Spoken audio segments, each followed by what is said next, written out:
Bonjour tout le monde, je suis Emeline de Stitch & Bee et je suis ravie de vous accueillir pour cette 4e vidéo. Je vais vous parler de ce que je fais comme travail en tant que créatrice, autrice et teinturière dans un format toujours entre le vlog et le podcast. Ça fait 3 semaines que la dernière vidéo est sortie et il s'est passé tellement de choses. J'ai eu le rush avant de partir pour le mariage à Lisbonne. J'ai eu tellement de trucs à finir. Vous allez voir, cette vidéo va être longue, elle va être dense, elle va être intense. Parce qu'il s'est passé 1000 trucs. Et vraiment, j'ai trop hâte de vous montrer tout ça. Donc il y a 3 semaines, dans la dernière vidéo, je vous laissais, après avoir fini le pull pour Mamie Factory, j'en ai eu un nouveau à faire. J'avais de la teinture en cours, je l'ai livré. Je vais vous montrer ça. J'avais le perla, et là ça y est, il est terminé. Je le porte ce soir. Clairement, j'en ai pas besoin tellement il fait chaud dans mon bureau. Mais au moins, je peux vous le montrer. Je vais vous expliquer comment je l'ai terminé. À la fin de la précédente vidéo, vous ne le voyez pas, mais il y a Léna qui arrive à la maison. Donc on en a profité pour, comme d'habitude, faire du crochet, tricoter ensemble. Donc elle s'est fait une couverture avec la DMC, la Woolly. Elle est très douce, elle est très moelleuse. Vraiment c'est l'idéal pour pouvoir faire une couverture de canapé. Elle va vraiment kiffer. Et là c'est très simple, puisqu'il y a juste à faire les granny. Donc là où moi je faisais les tournesols il y a quelques semaines, là elle enchaîne avec les petits cœurs. Moi du coup ça change pas, mon obsession du moment c'est le perla, donc je vais tricoter autant que je peux. Et puis là maintenant c'est la partie facile puisque j'ai rejoint le dos et le devant, donc c'est vraiment tricoter du jersey au kilomètre. J'avais des petites courses à faire du côté de Saint-Lazare, du coup j'en ai profité pour aller à la Compagnie du Café. Donc c'est un coffee shop vraiment adorable où on peut s'installer, passer du temps pour tricoter, pour lire. Donc là comme vous pouvez voir, je suis avec la liseuse en équilibre sur les genoux, en train de continuer mon perla. L'avantage du jersey, c'est que je peux vraiment ne pas regarder, c'est les mains qui travaillent, j'ai pas à réfléchir. Dans la liste de mes encours de la dernière fois, il y avait aussi ce petit bonnet. Donc pour Hooked, qui est travaillé en woolly, c'est un mélange laine et coton, tout recyclé, c'est tout fabriqué au Portugal, donc on est toujours dans le thème par rapport à mes vacances. J'ai bien aimé ce fil, alors il est un petit peu plus rugueux que ceux dont j'ai l'habitude, et c'est pour ça que je lui ai passé un coup de brosse à mohair. On voit en surface ici, ça relève un peu du duvet par rapport à l'intérieur où je ne l'ai pas fait. J'ai vraiment voulu garder ce côté bimatière, c'est pas une très très grosse différence, mais ça permet de jouer vraiment sur l'esthétique et sur le toucher vraiment, c'est super intéressant comme procédé.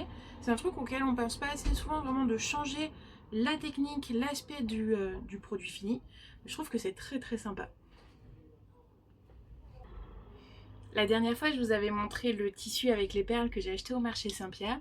Donc là, ça y est, j'ai enfin pris le temps de faire les patrons. J'ai suivi pas mal de modèles en ligne pour avoir vraiment la forme que je voulais au niveau du décolleté, les mesures au niveau du tour de taille, etc. C'était une sacrée aventure parce que j'ai dû faire 5 ou 6 toiles histoire d'être vraiment sûre de moi avant de découper dans le beau tissu. C'était vraiment incroyable comme période, c'était vraiment audacieux de me dire que, alors que j'ai aucune expertise vraiment en couture, j'allais pouvoir me faire une robe de cocktail comme ça, avec un tissu pas noble ou prestigieux, mais dans lequel j'ai quand même mis pas mal de finances et pas mal de temps et pas mal d'énergie, donc j'avais vraiment pas envie de le rater. Et là, je suis pas déçue du résultat. La dernière fois, je vous avais montré la teinture sur le mohair et soie, donc sur la merveilleuse. Cette fois-ci, ce sera sur l'archiduchesse, donc le mérino cachemire. Je vais faire le coloris sable, c'est le coloris que j'ai utilisé pour pouvoir faire le pull avec les torsades que je vous montre dans les vidéos précédentes. On est sur le même principe, je fais chauffer de l'eau, je rajoute mon pigment, je laisse tremper, j'attends que ça refroidisse, je laisse tremper le temps que ça cuise bien entendu, j'attends que ça refroidisse, je lave, je rince, j'attends que ça sèche de nouveau, et ensuite il n'y a plus qu'à préparer, mettre en écheveau, et je peux l'emmener directement pour la livraison.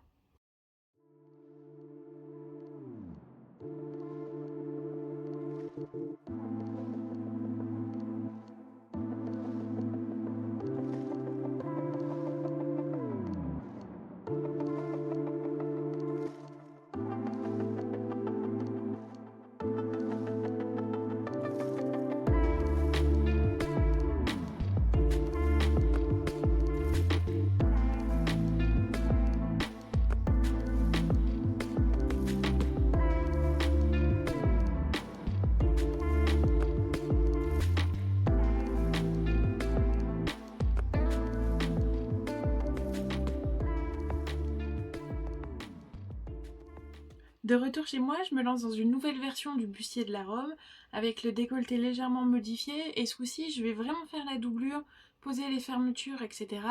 Histoire de vraiment être sûre de mon coup, et c'est aussi sur ce test-là que je vais régler la longueur des bretelles.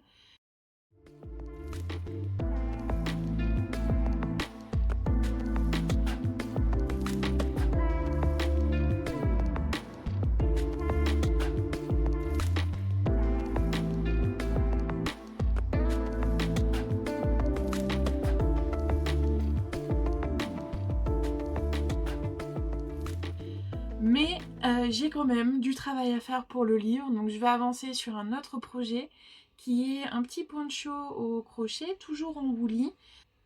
Ce coup-ci, il va y avoir du vert, du jaune et du blanc cassé. C'est pour reprendre le thème du Mexique, donc là, j'arrive pas à le faire ressortir correctement sur le bois. Sur un t-shirt plus clair, ça se voit un peu mieux. Mais il y a un motif en chevron, une bordure festonnée, et j'hésite encore à mettre des franges, mais je pense que ça fera un peu trop lourd.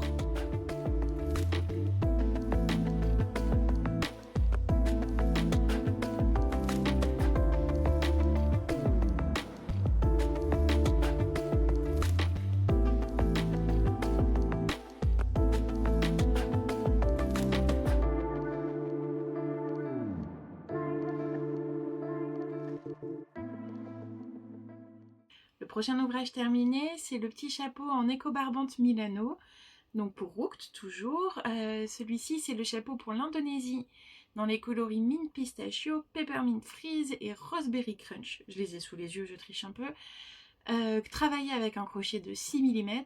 Là, il est un peu grand pour moi, mais comme je sais pas toujours la taille des mannequins qui vont être présentes pour le livre, je préfère faire un peu plus grand, ou alors faire comme le bonnet rose par exemple, faire des choses qui vont être beaucoup plus élastiques.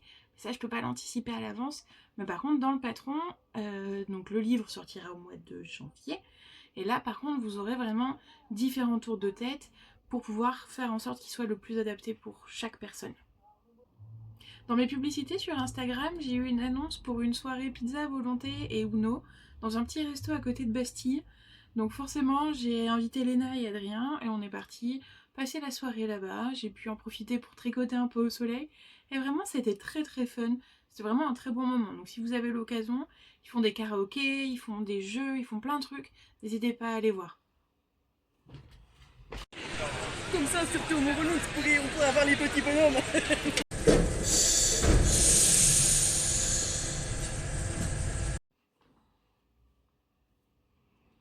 Début juillet, il y avait le festival au Cil de la Manche, c'est un petit salon des nœuds où j'ai pu aller avec Nathalie, j'ai pris le RER pour pouvoir la rejoindre, on a fini la route ensemble. C'est vraiment le plus joli salon que j'ai pu voir, auquel j'ai pu participer en tant que visiteur. Vraiment, participer en tant qu'exposant, ce serait un rêve, c'est incroyable, le lieu est magnifique. C'est extrêmement bien pensé parce que c'est dans la cour d'un petit château avec une fontaine au milieu et les stands sont tout autour comme ça, il y a un espace restauration, il y a des tables au centre, il y a des tables à l'ombre, il y a des tables au soleil avec des chaises pour pouvoir s'installer pour tricoter. Il y avait vraiment beaucoup d'exposants. On a pris une bonne demi-journée pour pouvoir faire tout le tour, se restaurer, tricoter, papoter. On a échangé avec d'autres tricoteuses, avec les teinturières. Vraiment, c'est le salon idéal à mes yeux. Je vais vous mettre le nom des créateurs et créatrices sur l'écran. Regardez toutes ces petites pépites, c'est impressionnant, vraiment magnifique.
J'avoue que cette journée, alors que c'était en plein milieu de la préparation de la robe, le stress, etc., j'ai failli annuler, mais j'ai vraiment bien fait d'y aller et ça m'a fait un bien fou. J'ai tardé quand même pour rentrer parce que je savais très bien que j'avais encore plein de choses à faire. L'étape la plus impressionnante et la plus pénible, ça a été d'enlever toutes les perles des marges de couture parce qu'elles ne pouvaient pas passer dans la machine à coudre. Parce que ça casse l'aiguille, ça bloque, enfin... Du coup, avec des petits ciseaux, il a fallu passer sous chaque perle pour pouvoir enlever. Heureusement que Léna m'a aidée, parce que c'était long, c'était très très long. Et surtout pour la jupe, qui faisait quasiment 2,50 m avec les fronces. Je recommencerai pas, je recommencerai pas. Mais le temps de faire ça, j'ai fini par craquer et j'ai fait ma couleur. Surtout, c'était ça dont j'avais besoin et c'était plus que nécessaire parce que ce bleu, j'en pouvais plus. Pendant que la couleur posait, j'ai fait enlever des perles, puis j'ai enlevé des... Puis j'ai fini mon perlat. Et d'ailleurs, le perlat, c'est l'occasion de vous le montrer. Donc le perlat, ce qu'on a toutes dit à la créatrice, c'est que l'emmanchure descend beaucoup trop bas ici. Avec n'importe quel soutien-gorge, ça va se voir. Sauf s'ils sont vraiment échancrés, mais moi ça j'ai pas. J'adore le détail du dos. Ça vraiment, je trouve ça ravissant. Le mien rebique un peu à cause de l'ourlet, mais une fois que c'est dans le pantalon, dans un jean ou n'importe, ça ne se voit pas. Là à Lisbonne, j'ai adoré le porter, vraiment. La Biobalance, c'est un mélange coton et laine, donc il tient quand même un peu chaud. Là, il fait quasiment 30 degrés dans mon bureau. J'en ai un petit peu marre, mais il est ultra respirant, il fit confortablement au niveau de la taille, au niveau de la poitrine, etc. Je suis vraiment très très contente de ce modèle et je pense que je vais le porter tout le reste de l'été. Bon bah du coup, comme d'habitude, quand je finis un ouvrage, je le lave avec mon petit savon au citron donc pour pouvoir éviter le plus possible les mites. Là, je vais vous montrer comment je les sors. Parce que comme c'est une fibre qui est assez fragile, il vaut mieux être plutôt délicate. Et là, tout s'est très bien passé. Il a pu sécher au soleil. Je suis vraiment ravie. Maintenant que le perlat et la robe sont finis, je vous mets une petite photo là, mais il y aura une plus jolie vidéo après. Le nouveau projet, le nouveau défi, c'est de me faire un sac pour pouvoir prendre à Lisbonne. Parce que dans le livre, il était prévu que je fasse donc un ouvrage sur Lisbonne par rapport aux azuleros. Ce sont les carrés de faïence qui ont été utilisés après le tremblement de terre pour pouvoir recouvrir les fissures et renforcer tout en décorant. Et c'est un art qui est vraiment somptueux dans Lisbonne. Moi, quand j'y ai vécu, c'était un peu la chasse à trouver les plus jolis. Et là, clairement, ça a été pareil. C'était « Oh, regarde, celui-là, il est trop beau. Oh, et t'as vu celui-là, il est magnifique. » Enfin, c'est vraiment un truc que j'adore. C'est un art qui est très méticuleux, qui est incroyable. Et donc moi, je voulais rendre hommage à ça dans le livre en reprenant ces formes très géométriques, les couleurs emblématiques, donc qui sont le blanc et le bleu, avec quelques détails souvent en jaune, en ocre ou en marron. Donc moi j'ai choisi blanc, bleu et jaune, bien vif. Et j'ai décidé de m'en faire un petit sac à main avec la bandoulière pour tenir sur l'épaule et deux petites poignées pour pouvoir tenir à la main. Je voulais qu'il soit suffisamment grand pour pouvoir mettre une bouteille d'eau, tout ce qui est téléphone, liseuse, etc. Mon petit sac à tricot et en fait il a été fait dans la journée. C'est ridicule, mais entre le crochet 10, l'excitation du départ, etc., en moins de 24 heures, il était terminé. Ce modèle-là est fait avec la Ribbon XL, qui est un mélange de coton recyclé et à 80% et de 20% d'autres fibres recyclées. Et ce que j'ai bien aimé, c'est la structure en jersey. C'est une espèce de tube qui est utilisé pour crocheter. Du coup, ça fait quelque chose de très léger. Mais le problème, c'est que c'est assez élastique. Moi, là, je le travaille en 10. Et après les quelques jours à Lisbonne, je me suis rendu compte que c'était une mauvaise idée. Je l'ai refait. Je l'ai refait en 8. Voilà. Parce que avec quelques rangs en plus, mais le fait d'être crocheté aussi large faisait que la maille vraiment s'étirait, c'était vraiment pas joli. Je l'ai recommencé. Donc les images que vous voyez là, ce n'est pas la version qu'il y aura dans le livre du mois de janvier. Là, c'est mon sac, c'est mon raté, c'est un bien vilain mot, parce que je l'aime quand même beaucoup. Et là, sur ce coton, c'est vraiment flagrant la magie du repassage, ça change tout, c'est dingue. Est-ce que vous pourriez me dire dans les commentaires ou même par message privé si ça vous intéresse de voir une petite vidéo avec les techniques que j'ai utilisées pour faire ce sac, pour faire la lanière, les poignets, les coutures, etc. Alors ce sera pas le patron même puisque ça va être dans le livre, mais au moins avoir un aperçu de comment je l'ai fait. Donc dites-moi si ça vous intéresse. Mais en tout cas, il y a d'autres projets. Là, je vais faire un nouveau pull pour Mamie Factory, mais Emeline du montage va aller se coucher parce que je suis KO et je vous en parle demain matin. Donc j'ai reçu ce petit colis de Mamie Factory, j'adore leur petite carte, la petite présentation. J'ai 4 pelotes dans le gris souriceau et une dans le bleu gris. Donc c'est pour faire un petit pull avec un raglan et la petite ligne sur le ventre. Là, le fil se tricote en 4,5-5. On est sur un laine mérinos à 95% et 5% de viscose. J'aime beaucoup les petits points orange qui ressortent. Il y a des petits points verts aussi. Vraiment, c'est très très mignon. Elle est assez douce avant le lavage. J'ai hâte de voir avec le vinaigre et le savon ce que ça va donner. Vraiment très confortable. C'est le moment de faire mon échantillon, je vais le travailler en 5. Là j'utilise des doubles pointes parce que c'est tout petit, c'est tout confortable pour pouvoir faire une aussi petite pièce. Je fais toujours mon échantillon en L parce que j'ai l'impression de perdre moins de temps et de gaspiller moins de fil. Donc là j'en profite avec Coupi qui fait le copilote derrière moi, les petits jeux vidéo, c'est tranquille comme soirée.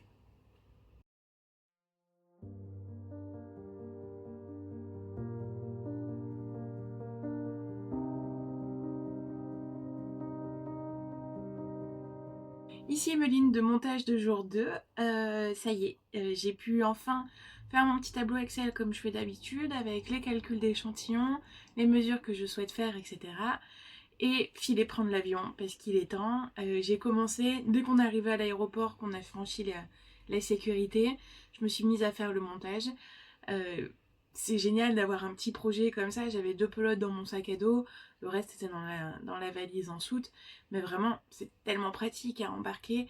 Les hôtesses de l'air et les stewards sont plusieurs fois venus me demander ce que j'étais en train de tricoter, si je pouvais leur faire des choses pour eux, etc. À chaque fois, ça fait des interactions qui sont trop mignonnes. Moi, j'adore. Et là, surtout, j'utilise les aiguilles Knit Pro en bois, donc comme ça, avec la sécurité, il n'y a aucun problème. Avec le temps d'attente à l'aéroport et les 2h30 de vol, j'ai eu le temps de finir quasiment le raglan. Là maintenant, il est temps d'aller rejoindre les copains qui vont se marier ce vendredi et d'aller visiter Lisbonne, aller boire un coup et profiter de la ville.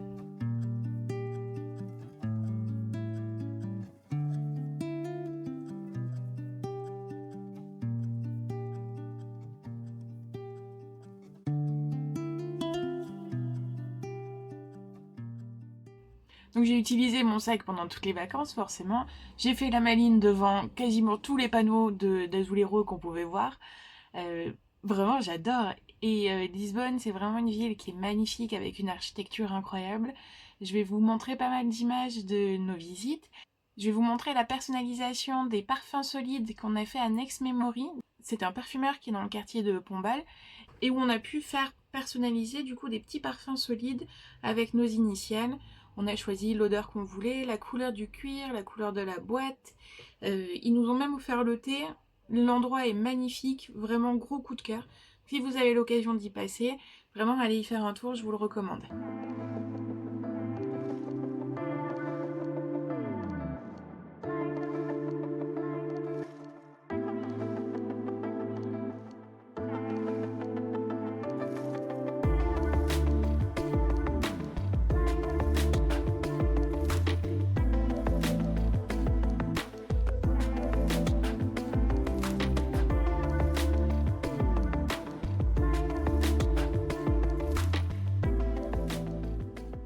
J'avais fait une petite sélection de restos grâce au guide du routard. Donc là vraiment on a pu profiter, tous les bons petits plats, les cocktails, vraiment le gros kiff et les pâtisseries. Alors là, incroyable. Pour ça, le Portugal, vraiment, il rigole pas. On a fait les plus connus, on a fait notre propre classement de nos pâtisseries préférées, les meilleurs pastéis de nata et tout. Enfin, vraiment, c'était des vacances idéales.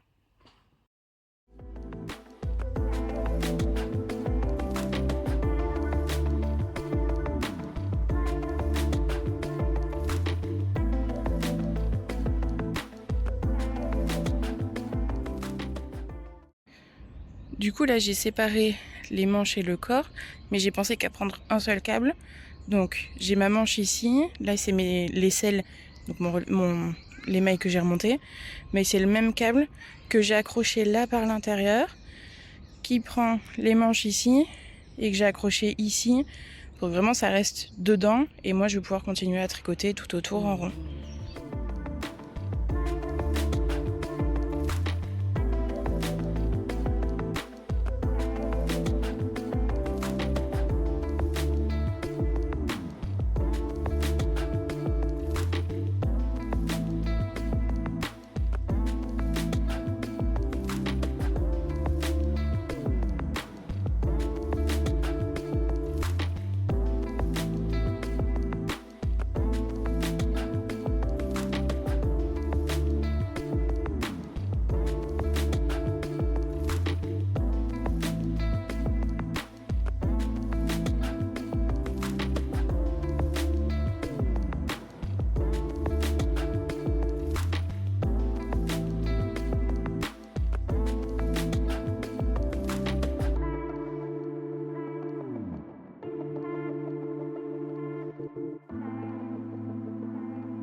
Du coup, on a passé presque 3 jours à Lisbonne, vraiment en mode vacances, avant de partir pour le mariage. C'était dans une propriété absolument magnifique, à une quarantaine de kilomètres de Lisbonne. Je vais pas montrer toutes les images du mariage, forcément, pour préserver l'intimité des mariés, mais c'était le plus beau mariage auquel j'ai pu assister. C'était sublime, les mariés étaient magnifiques, le lieu incroyable. On a passé un moment merveilleux, et encore merci pour l'invitation. Après le mariage, on avait encore quelques jours pour pouvoir profiter sur place, donc on a enchaîné avec les pâtisseries, les jolis points de vue, les musées, les églises. Vraiment, Lisbonne, c'est une ville qui s'arrête pas, il y a toujours une surprise, un nouveau coin de rue, c'est incroyable.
Dans le quartier de la cathédrale, on est tombé par hasard sur une boutique qui vendait des ouvrages mais en tissage avec de la laine locale.